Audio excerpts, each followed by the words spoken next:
पुनः हार्दिक अभिनंदन है। पिछले वीडियो में मैंने 10th क्लास साइंस लाइट की पूरी थ्योरी आपको एक्सप्लेन कर दी। पिछले करीब 15 वीडियो ऐसे हैं जिसमें मैं आपको पूरी थ्योरी पढ़ा दी है। अब मैं आपको न्यूमेरिकल्स करा रहा हूँ। न्यूमेरिकल्स करते समय आपको कुछ बातें ध्यान में रखनी है। इसमें सबसे पहली बात आपको ध्यान में रखनी है कि जिस दिशा में प्रकाश किरण जाएगी उस दिशा की दूरियां धनात्मक होंगी, तो उसके विपरीत दिशा में दूरियां ऋणात्मक ली जाएंगी। मुख्य अक्ष से ऊपर की दूरियां धनात्मक ली जाएंगी और मुख्य अक्ष से नीचे की दूरियां ऋणात्मक ली जाएंगी। दर्पण में सारी दूरियां ध्रुव से नापी जाती हैं। लेंस में सभी दूरियां प्रकाशित केंद्र से नापी जाती हैं। प्रकाश सदैव वस्तु से दर्पण या लेंस की ओर चलता है। ये बातें आपको दिमाग में रखनी है। और न्यूमेरिकल करते समय अवतल दर्पण की फोकस दूरी को माइनस में लेते हैं और उत्तल दर्पण की फोकस दूरी को प्लस में लेते हैं। एक सवाल है, एक अवतल दर्पण के मुख्य अक्ष पर ध्रुव से 36 सेंटीमीटर की दूरी पर स्थित वस्तु का प्रतिबिंब वस्तु के ऊपर ही बनता है। वस्तु की फोकस दूरी तथा रेखीय आवर्धन ज्ञात करें। जब मैं आपको अवतल दर्पण से प्रतिबिंबों का बनना समझा रहा था तो मैंने बताया था, जब हम दर्पण के वक्रता केंद्र पर वस्तु को रखते हैं तो वस्तु का उतना ही बड़ा उल्टा प्रतिबिंब उसी बिंदु पर बनता है। तो इससे आपको स्पष्ट हो रहा है वस्तु के ऊपर ही बन रहा है। इसका मतलब ये हुआ हमने वस्तु को कहाँ रखा है, दर्पण के वक्रता केंद्र पर। अब आप देखिए ध्यान से, आपको जांच हो जाएगी इस बात की। आपको ध्रुव से 36 सेंटीमीटर की दूरी पर वस्तु, मतलब वस्तु की दूरी दे रखी है ध्रुव से। ध्रुव से वस्तु की दूरी बोलते हैं u, तो u इक्वल टू 36।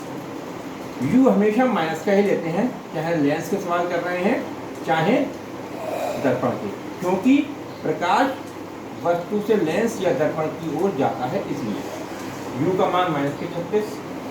क्योंकि कह रहा है प्रतिबिंब भी वही बन रहा है तो v भी माइनस 36 लिखा जाएगा। अब फोकस दूरी हमें कैलकुलेट करनी है। दर्पण सूत्र है 1/f बराबर 1/b प्लस 1/u। ये हमने आपको बताया था, लेकिन इसका निगमन नहीं कराया था क्योंकि निगमन कोर्स से निकल चुका है। आपको ये सूत्र याद रखना है, इसके आधार पर न्यूमेरिकल करने को एग्जाम में आएंगे। तो 1/f ऐसा ही लिखा, 1/u की v की जगह पर -36 प्लस u की जगह पर 1/-36। अब देखिए ये माइनस, ये भी माइनस, यहाँ बीच में माइनस आ गया, बिल्कुल एक जैसे चिन्ह है। माइनस का 1 हो गया -2/36। 2 एकम 2, 2 18 36 बचा -1/18। 1/f बराबर -1/18, f बराबर आ गया -18। तो देखिए मैंने कहा था अवतल दर्पण की फोकस दूरी माइनस में होती है, लेकिन माइनस में आ रही है। अब आप देखिए फोकस दूरी का दुगना वक्रता केंद्र और वक्रता त्रिज्या 18 दूनी 36, और देखिए वस्तु भी 36 पे रखी हुई है। इसका मतलब जो हमने आपको प्रतिबिंब बनना सिखाया था तो वही बात यहाँ भी प्रूव भी हो रही है। अगर वस्तु को दर्पण से वक्रता केंद्र पर रखा जाएगा तो प्रतिबिंब भी वक्रता केंद्र पर ही उल्टा वास्तविक और उतना ही बड़ा बनता है। अब हमें चाहिए आवर्धन। आवर्धन का मतलब होता है प्रतिबिंब और वस्तु की लंबाई में अनुपात। m बराबर I/O बराबर -v/u। ये न्यूमेरिकल में यूज किया जाता है।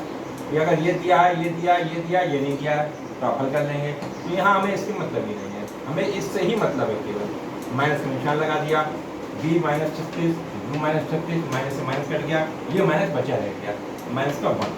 इसका मतलब हुआ प्रतिबिंब और वस्तु की लंबाई बराबर है।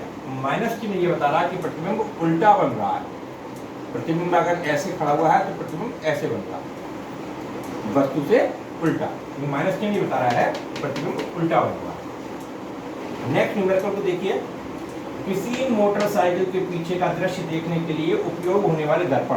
आपको दर्पण का नाम नहीं बताया इन्होंने, आपको मोटरसाइकिल वाली बात बता दी। मैं आपको जो बता रहा था दर्पणों का उपयोग क्या है, तो बताया था उत्तल दर्पण का उपयोग रियर व्यू मिरर के रूप में किया जाता है। मोटरसाइकिल में पीछे का दृश्य देखना है तो तुम्हारी उत्तल दर्पण ही होगा, ठीक है।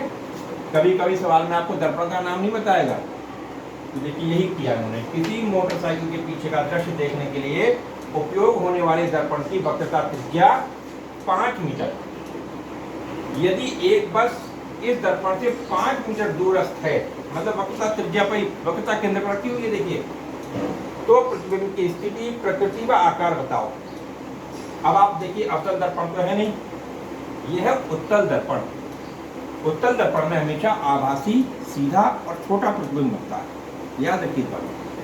तो आर दे रखा है, वक्रता त्रिज्या देखिए 5 मीटर, तो नेचुरली फोकस दूरी इसकी आधी हो जाएगी, F बराबर R बटे 2। ये फार्मूला मैंने बताया था आपको।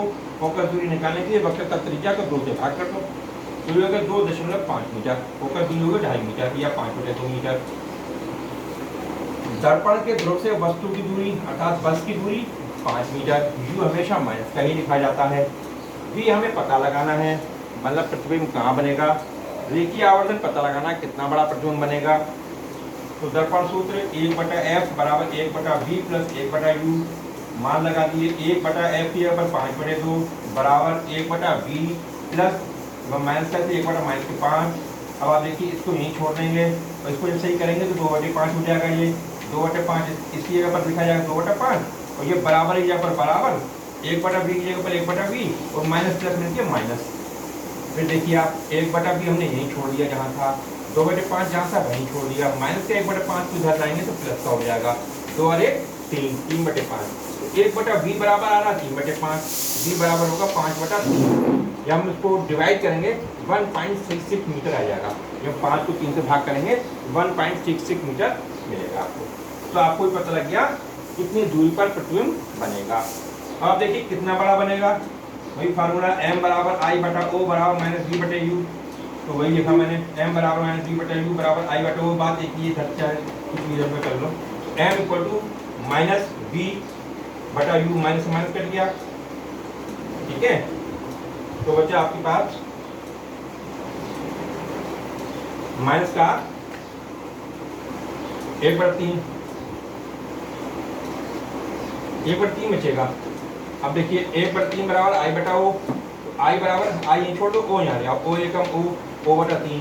तो प्रतिबिंब जो है 1/3 बन रहा है। जितनी बड़ी वस्तु है उसका 1/3 हिस्से का बन रहा है। अगर बस 30 मीटर लंबी है तो 10 मीटर लंबा प्रतिबिंब बनेगा। अगला सवाल देखिए, वायु में प्रकाश की चाल 3 × 10⁸ मीटर प्रति सेकंड है। यदि जल का अपवर्तनांक 4/3 हो तो जल में प्रकाश की चाल ज्ञात करें। तो वायु में प्रकाश की चाल, इस संबंध में मैंने सूत्र बताया था आपको, वायु के सापेक्ष जल का अपवर्तनांक। इसका मतलब यही है, वायु के सापेक्ष जल का अपवर्तनांक AμW बोलते हैं इसको। वायु में प्रकाश की चाल बटे जल में प्रकाश की चाल। देखिए यहाँ पर जो चीज होगी वो न्यूमरेटर में जाएगी और यहाँ जो होगी वो डिनोमिनेटर में जाएगी। अब ये दे रखा आपको 4/3। वायु में प्रकाश की चाल पता ही है आपको, ये पता करना है। तो तिरछी गुणा कर दें, बी इधर ले आइए, इसको ऊपर इसको नीचे।